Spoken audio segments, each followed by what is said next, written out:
I'm going to start with a story. It's a long story. I'm going to read it to you. It is fairly long. I apologize for that. It was sent to me some time ago by somebody in this church when I was at my other church. It's been on the internet. It's circulated several times now because, every 3 years everything regurgitates on the internet and it comes back again. But he sent it to me. I think he sent it to me because the name of the character in this story has my name. I'm not the person, but it's the same name. And if you like the story, feel free to give me credit. If you don't, I think the guy who sent it to me is Clyde Kunkel. So blame him, okay? It goes like this. I was at the corner grocery store buying some early potatoes, and I noticed a small boy, delicate of bone and feature, ragged but clean, hungrily eyeing a basket of freshly picked green peas. I paid for my potatoes, but I was drawn to the display of fresh green peas. I'm a pushover for cream peas and new potatoes. Pondering the peas, I couldn't help but overhearing the conversation between Mr. Miller, the store owner, and a ragged boy next to me. "Hello, Barry. How are you today?" "Hello, Mr. Miller." "Fine, thank you. I'm just admiring them peas. They sure look good." "They are good, Barry. By the way, how's your ma?" "Fine, getting stronger all the time." "It's good. Anything I can help you with?" "No, sir, just admiring them peas." "Would you like to take some home?" asked Mr. Miller. "No, sir, got nothing to pay for 'em with." "Well, what have you got to trade me for some of those peas?" "All I got's this my prize marble here." "Is that right? Let me see it," said Mr. Miller. "Here 'tis. She's a dandy." I can see that. Only there's one thing here. This one's blue, and I kind of sort of go for red. "Do you have a red one like this at home?" store owner asked. "Not exactly, but almost. Tell you what, take this sack of peas home with you, and your next trip by this way, let me have a look at that red marble." Mr. Miller told the boy. "Sure will. Thanks, Mr. Miller." Mrs. Miller, who had been standing nearby, came over to help me. With a smile, she said, "There are 2 other boys like him in our community, all 3 from very poor circumstances. Jim just loves to bargain with them for peas, apples, tomatoes, whatever. And when they come back with their red marbles, as they always do, he decides he doesn't like red after all. And then he sends them home with a bag of produce for a green marble or an orange one when they come back the next time to the store." He said, "I left the store smiling to myself, impressed with this man. Short time later, I moved to Colorado, and I never forgot the story of this man, the boys, and their bartering for marbles. Several years went by, each one more rapid than the previous one. Just recently," he said, "I had occasion to visit some old friends in that Idaho community where I learned that Mr. Miller had died. They were having his visitation that evening, and knowing my friends wanted to go, I agreed to accompany them. Upon arrival at the funeral home, we fell into the line to meet the relatives of the deceased and to offer whatever words of comfort that we could. Ahead of us in line were 3 young men. One was in an army uniform, and the other 2 wore nice haircuts, dark suits, and white shirts, all very professional looking. They approached Mrs. Miller, standing composed and smiling by her husband's casket. Each one of the young men hugged her, kissed her on the cheek, spoke briefly with her, then moved to the casket. Her misty light blue eyes followed them as one by one each young man stopped briefly, placed his own warm hand over the cold pale hand in the casket. Each left the funeral home awkwardly, wiping a tear from his own eyes. Our turn came to greet Mrs. Miller. I told her who I was and reminded her of the story of those many years ago and what she had told me about her husband's bartering for the marbles. With her eyes glistening, she took my hand and she led me to the casket. Those 3 young men who just left were the boys I told you about.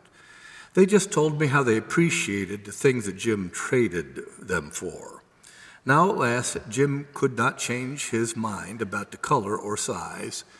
They came to pay their debt.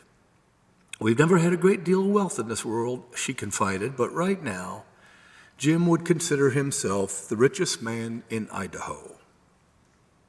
And with loving gentleness, she lifted the lifeless fingers of her deceased husband, and resting underneath were 3 exquisitely shined red marbles. My question to you this morning is simple. When your time comes, what will people place in your casket? What will be the signs that you loved and cared for other people? Now, if you were here last week, you heard a good sermon. I know it was good because the devil told me on the way down the aisle. And I mentioned the reasons why church attendance might be down and why this church has gotten a black eye in the public relations department, and how I don't know of a single church that has responded to the pre-COVID attendance levels. And then I talked about the millennial generation and how they have been staying away from church because of the hypocrisy involved. And that's a lot of people, 74.5 million millennials, aged 27 to 45. They're staying away because the church is filled with hypocrites. And you know, of course it's filled with hypocrites. As soon as I came in the room, you came in the room, it was filled with hypocrites. That didn't bother me because you and I know, and I've said it before, the church is not a rest home for saints. It's a hospital for sinners. But there's one thing that the church does, though, that even millennials will find attractive, that might get them back, because the foremost thing that we do in the church is service for others. We do service better than any other institution in the world. And that ought to catch your attention because millennials, they might not have anything to do with the institution of the church. They don't want to attend committee meetings, and they don't even like the behaviors of Christians. But one thing these millennials do like is to make a difference in the world. This demographic wants to be a part of significance. And the truth of the matter is, nobody does it better than Christians and the church. This is particularly true of this tribe that we call United Methodist. Let me ask you this question. What do the following institutions all have in common? What do Goodwill Industries, the Salvation Army, the largest hospital in Ohio, American University, Bethune-Cookman University, Emory, DePaul, Cornell, Millsaps College, Duke University, Baldwin-Wallace, Mount Union, Ohio Northern, Ohio Wesleyan, and Otterbein universities all have in common? Methodist founded them all. A Methodist minister, J. Edgar Helms, founded Goodwill. William Booth, a Methodist preacher, founded Salvation Army. All those colleges and universities, seminaries, there are close to 100 of them in this country. They were all founded by Methodists. One thing that we Methodists believe in, it's a part of our DNA, is that as disciples, we are to become active participants in God's activity in this world through mission and service. We exist to help people. We exist to help build the kingdom. We have a section in our hymnal. You folks probably don't know this because you don't read the hymnal anymore, but if you take out the hymnal in your pew, you find we have a whole section in our hymnal, starts on page 425, labeled Social Holiness. And right before that section of hymns on social holiness is a section in our hymnal labeled Personal Holiness. We've got 55 hymns in there in those categories. And of course, the one cannot exist without the other. Love of God is always linked with love of neighbor. This saying is attributed to John Wesley, our founder. He said, "There is no religion but social religion, no holiness but social holiness." This, of course, is very true of Epworth. I'm impressed by how much better this church got after I left it when it came to service. You folks participate in community service like no other church I've ever served in. More than 60 people in this church volunteer for the furniture ministry. I just heard this morning that now we're up to helping 105 families this year furnish their homes.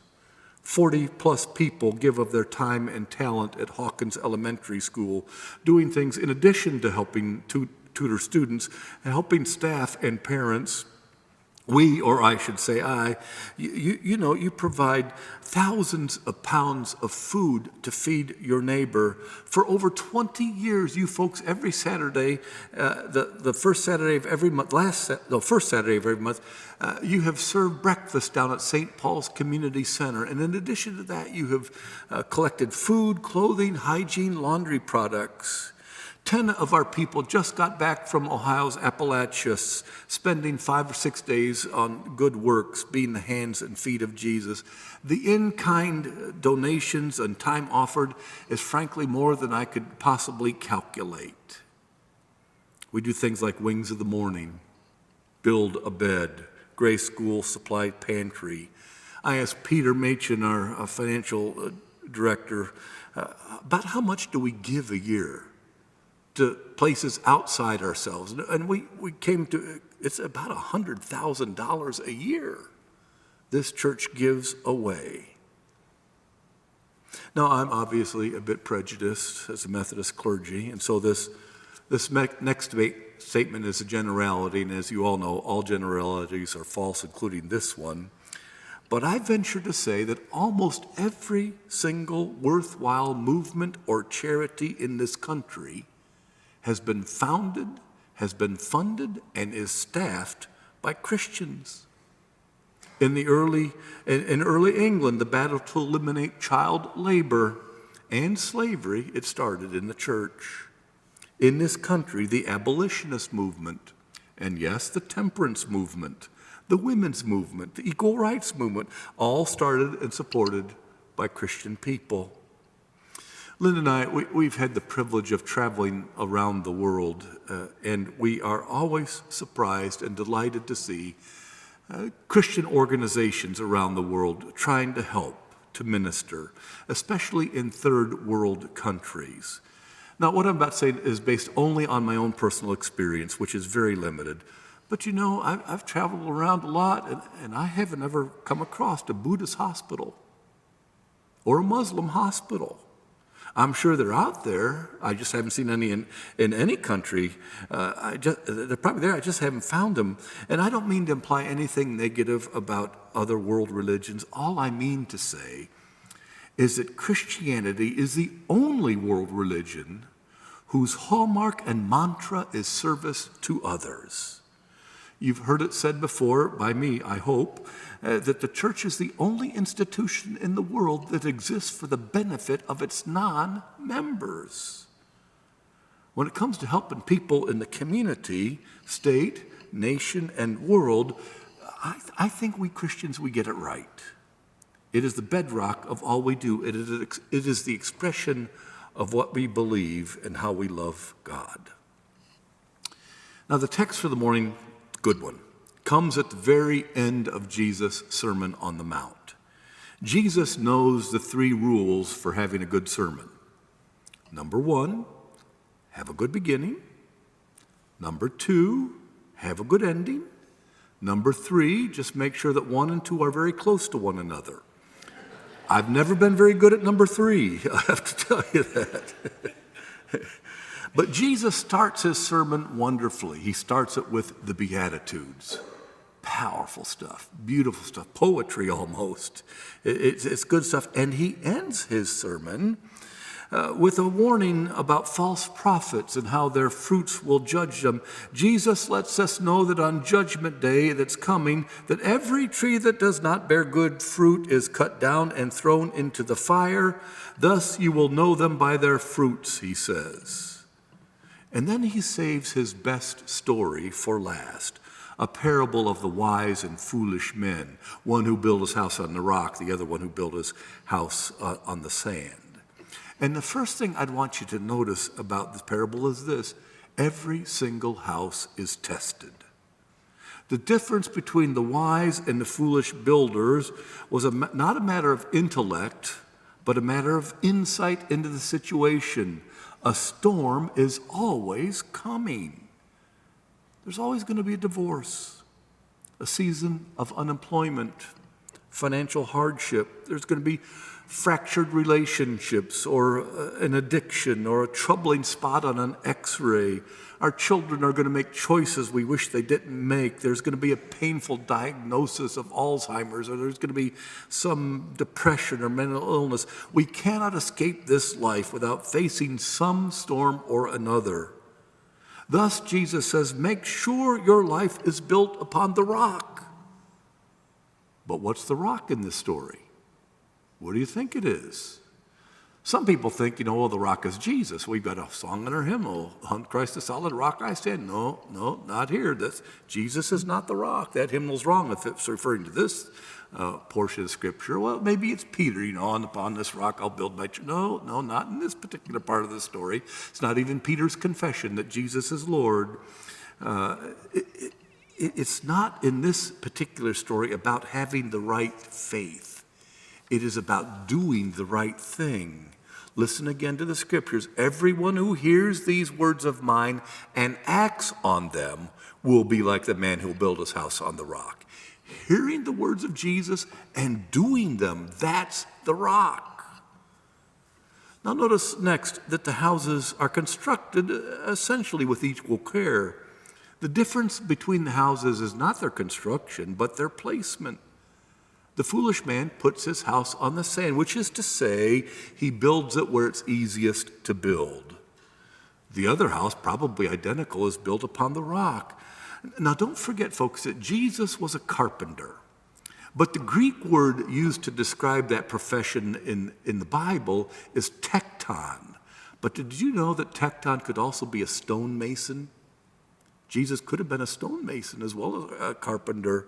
At any rate, he's talking from personal experience. He knows what's going on here. He knows how hard it is to dig down to bedrock to find a solid foundation.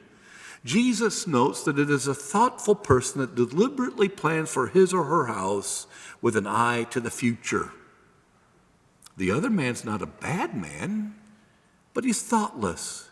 He casually begins to build the easiest way. The one guy is earnest, the other is easy. The point being, folks, it's hard. It's hard to be a disciple. It's hard to be about giving and doing for others.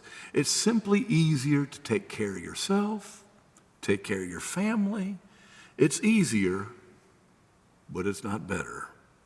A life that stands the test of time is a life that is built on service to others. And doing the will of God, folks, it's not easy. Anything worthwhile is always hard. Being intellectually fit, being physically fit, that's not easy. It's hard. Anything worthwhile, high or lofty, is always hard, but it's not without its present reward and eternal reward. Educator Booker T. Washington put it this way. He said, I think I began learning long ago that those who are happiest are those who do the most for others. Back in the Stone Ages, I was a youth minister, and I used to take kids on trips. Every other summer, we'd go on a mission trip, a work trip, a service project, at places like Johns Island, South Carolina. And these kids would work in the hot sun, 80, 90-degree temperatures, humidity's higher than that. And they do this 12, 14 hours a day. And, they're sleeping on church floors, and they don't have air mattresses or pads. They're eating food they're not used to. They're going without showers or hair dryers or radios or video games because I wouldn't let them take anything electronic to the places we were going. And so at the end of the day, you'd see these kids. They're sitting on a porch that they just built or a bench or a tree stump, and they are tired and dirty and sweaty, but they always had a smile on their faces. There's a name for that kind of tired. You know what it is? Joy. That's what you call it. Now, please don't get me wrong, folks. We don't serve others so that we can experience joy or get some benefit to ourselves. We do not give to get. Joy or self-benefit is not the reason for our service. It is the consequence of our service. I tend to think of it this way, that if faith and love got married and had a baby, the baby's name would be service. The right belief and the right love always result in loving, sacrificial service to others. We serve and love others because God loved us first and showed what it means to love by sacrificing and dying on the cross.